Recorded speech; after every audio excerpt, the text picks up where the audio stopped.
It's hard to believe that someone can make it to the Olympics after having played only one season of professional volleyball, but this person did just that. And the thing is, he didn't play his first season at all. He had to use all his savings to buy himself a place in the national team. The boy was born into an ordinary family. His father worked as a bus driver and his mother was a waitress. They weren't able to make ends meet and often went to bed hungry.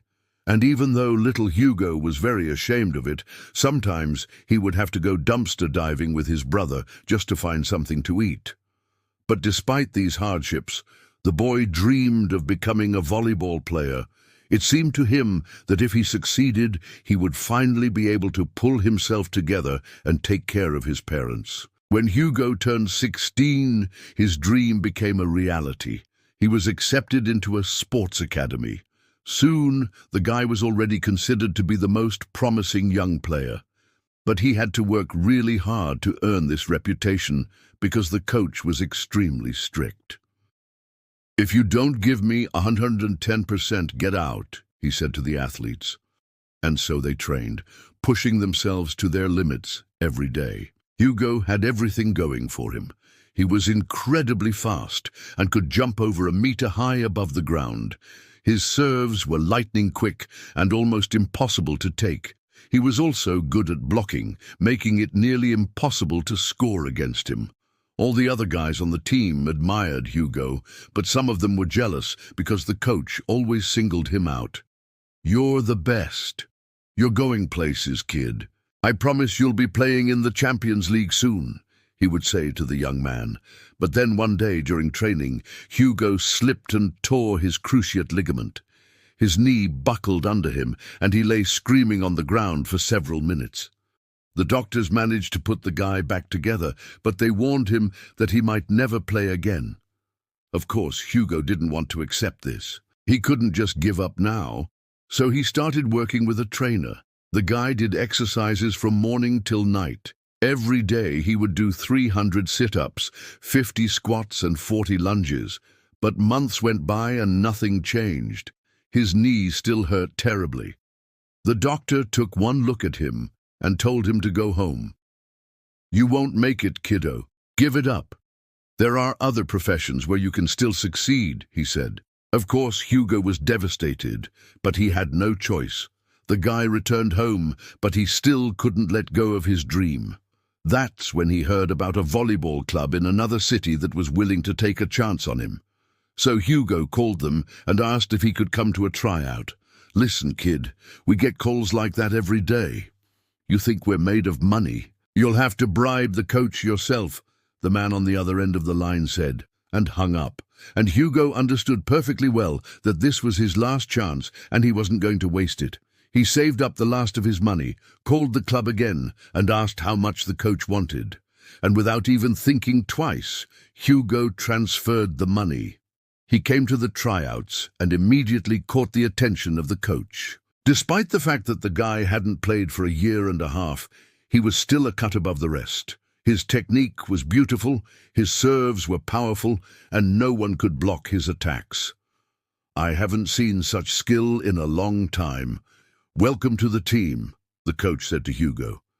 The guy was overjoyed. Finally, there was a chance he'd be able to make it, but it soon became clear that being on the team wasn't enough. In order to win the championship, the guys had to do something incredible. Their main rival was the local powerhouse, and since the beginning of the season, they had beaten them twice. "This time, we'll beat them for sure," Hugo thought. But the final game turned out to be completely different than he expected. The score was neck and neck the entire time, and in the end, it all came down to 1 point. It was 26-25 in favor of their rivals. If they won this game, they would become champions. But then something incredible happened. Hugo jumped up and hit the ball so hard that it was impossible to return. The crowd burst into applause, and a few seconds later, the judge announced the winner. To everyone's surprise, it was Hugo's team. "Yes, that's our guy. That's our champion," the coach shouted, picking him up on his shoulders. But Hugo's triumph was short-lived. He soon noticed that the coach was avoiding him, and once the celebration was over, he summoned the guy to his office. "Get your things. You're leaving the team," he said. Hugo couldn't believe his ears. "What? Why?" he asked. But the coach just shrugged and walked away. It turned out that after the match, someone anonymously posted a video of Hugo's winning serve online. And although it had been edited in such a way that it looked like he had deliberately hit the opponent's player, the guy was disqualified. No one believed him when he said that he hadn't done it on purpose, and even the coach couldn't vouch for him. Of course, Hugo was devastated, but he knew that he had only himself to blame.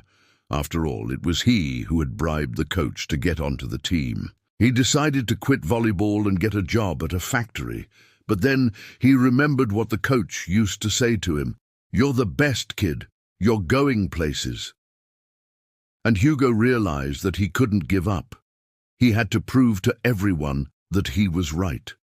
So the guy started calling various volleyball clubs. He was ready to play for anyone as long as they gave him a chance. But one season passed and not a single team offered him a contract. And Hugo was already starting to despair. He had no money left, he couldn't even pay rent, and his neighbors kicked him out onto the street. Just then, he received a call from the national team coach. "Are you still playing?" he asked. "Yes, sir," Hugo replied. "Then come to the training camp. You're going to the Olympics," the coach said and hung up. At first, Hugo thought that he had misheard. But when he arrived at the training camp and saw the Olympic uniform with his name on it, he finally realized that it was all true.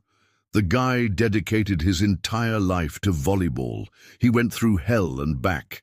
He experienced both the heights of victory and the depths of defeat. And in the end, it was his perseverance that allowed him to become an Olympian. Because no matter how difficult it is for you, never give up. Look how far Hugo got because he didn't quit. What about you?